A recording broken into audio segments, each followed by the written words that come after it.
Hubungan gelap suami dan pembantuku. Bab 100. Bertemu di resto. Kami kembali berkumpul di ruang makan untuk sarapan.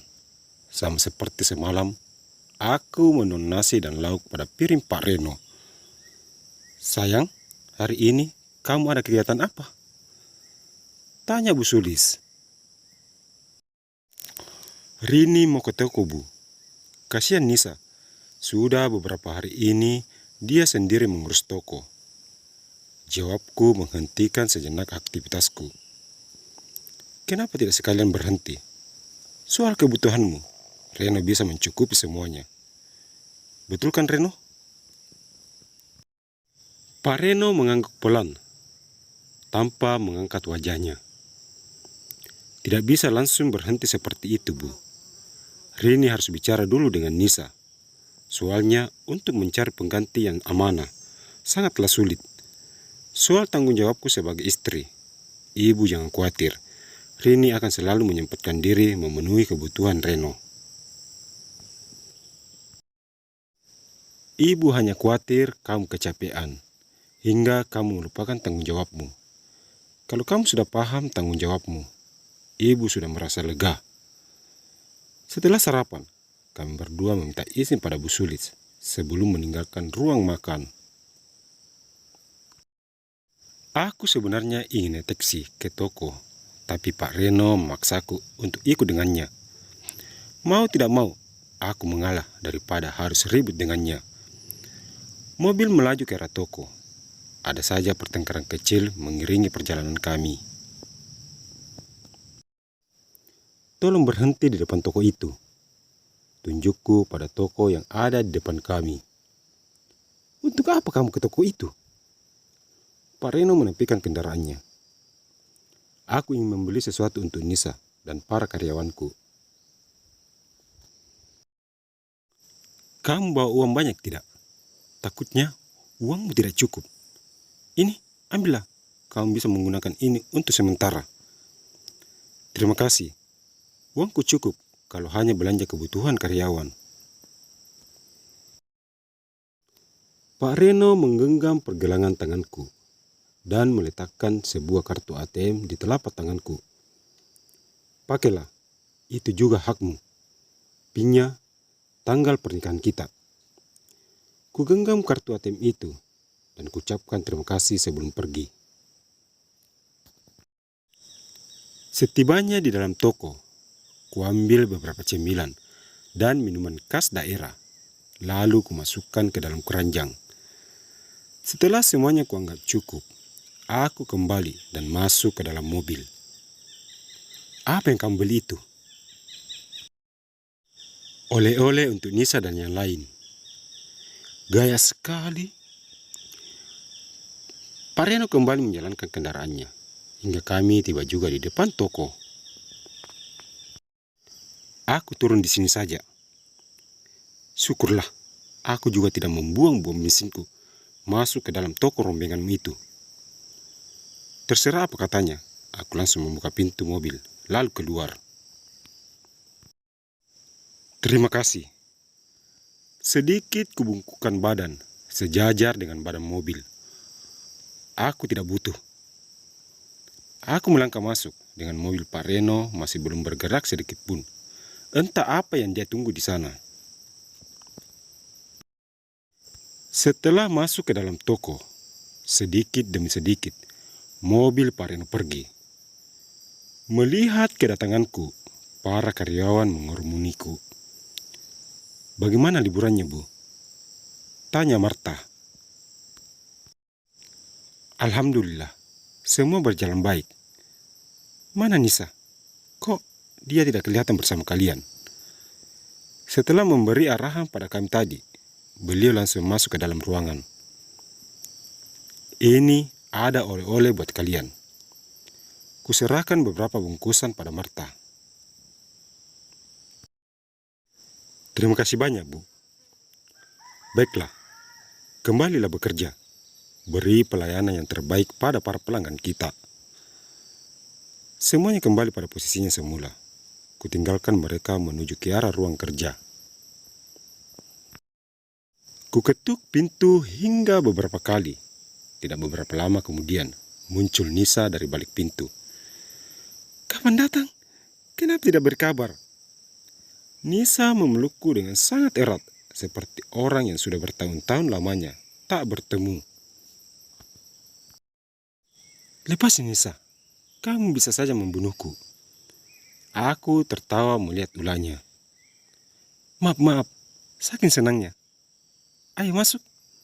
Nisa menarikku masuk ke dalam dan membawaku ke sofa. "Coba ceritakan apa yang Mbak alami di sana. Apa Mbak menemukan cowok setidaknya selevel Pak Reno?" "Kamu ini, itu hanya acara keluarga biasa yang tidak mengundang artis Korea seperti yang ada dalam pikiranmu." "Enggak seru. Tadi kulihat sepertinya Pak Reno yang mengantar Mbak kemari." Dengan cepat, kuputar pikiran untuk membalas pertanyaan Nisa. "Mungkin kamu salah lihat. Itu mobil milik pamanku. Dia kemari mau melihat tempat kerjaku." "Paman Mbak sudah menikah belum? Kalau belum, boleh dong urus dengan Nisa." "Boleh banget. Kalau kamu suka pria yang sudah mempunyai cucu seumuran denganmu, silahkan. Aku malah senang bisa memanggilmu tante muda." "Hihi, amit-amit, jangan sampai." Nisa memukul-mukul jidatnya. Aku tertawa terbahak melihat tingkah sahabatku itu. "Ngomong-ngomong, gimana keadaan toko? Apa kalian menemukan kendala setelah aku tinggalkan beberapa hari ini?" "Semuanya berjalan normal. Malah semakin hari omset penjualan kita semakin meningkat." "Alhamdulillah kalau begitu. Semoga kedepannya akan semakin maju." "Amin. Bagaimana dengan butik Sally? Apa dia masih buka?"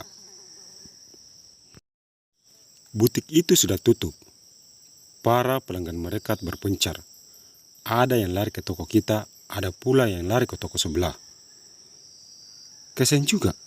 Tapi apa yang Sally lakukan pada kita sudah sewajarnya dia dapatkan. Jangan menanam kalau tidak ingin menuai." "Apa itu Mbak?" Tunjuk Nisa pada kantongan yang ada di tanganku. "Ini ada sedikit oleh-oleh untukmu. Yang lain juga sudah dapat." Kuserahkan kantongan itu pada Nisa. "Terima kasih Mbak. Kebetulan Mbak datang. Siang nanti kita ke resto. Nando mengundang kita makan siang." "Nando siapa?" "Masa Mbak lupa? Itu loh, teman SMA kita dulu."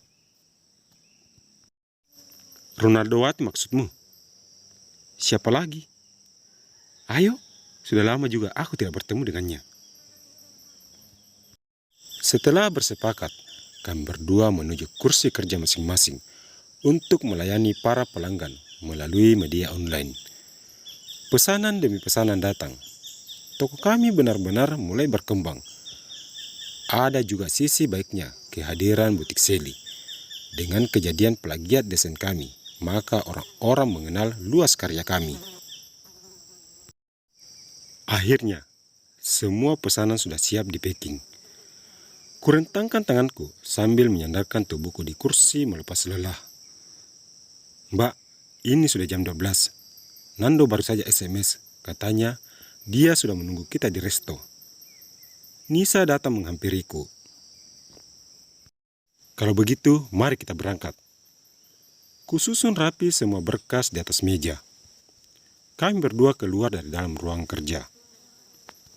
"Marta, tolong awasi toko. Kalau ada kendala, segera hubungi kami. Satu lagi, jangan lupa makan. Beritahu ini juga pada karyawan lain." "Baik, Bu." Aku dan Nisa menuju ke parkiran. Mobil melaju ke arah sebuah resto yang sudah dipesan oleh Nando. Setelah tiba di resto itu, Nisa memarkir kendaraan. Kami berdua segera keluar dari dalam mobil menuju ke arah pintu resto. Ada beberapa pengunjung yang datang ke resto itu. untuk menikmati makan siang. Melihat kedatangan kami, Nando langsung mengangkat tangan sembari melompat kegirangan. Pria kemayu itu tidak pernah berubah, hanya penampilannya saja yang macho, tapi gayanya masih tetap seperti yang dulu. "Kenapa kalian lama sekali?" Nando mencium pipi kami saling bergantian. Tanpa kami sadari, sepasang mata elang sedari tadi memperhatikan kami. "Kamu ini sama sekali tidak berubah.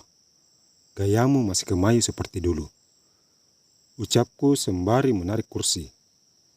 "Gunung bisa dipindah, tapi jangan harap kebiasaan kalau bukan kita sendiri yang mengubahnya," balas Nisa.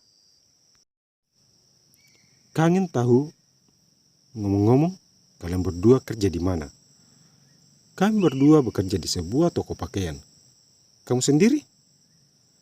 "Aku bekerja di sebuah perusahaan tekstil milik pamanku. Nama perusahaannya Tekstil Group. Sejak pulang dari luar negeri, ibu mengutusku ke sana." "Hebat kamu bisa bekerja di perusahaan besar itu. Kamu mengajak kami ke sini untuk makan atau hanya untuk ngobrol?" "Tenang saja, hari ini aku traktir kalian." "Pelayan!" Nando mengangkat tangan. 2 orang pelayan segera datang, mendorong troli kecil berisi makanan dan minuman, lalu kemudian meletakkan di atas meja kami. "Coba kalian lihat pria yang ada di sana. Dia begitu tampan. Tipe aku banget," tunjuk Nando menggunakan bibirnya. Aku dan Nisa segera memalingkan pandangan dan mendapati Pak Reno dan seorang wanita sedang duduk sambil menikmati hidangan.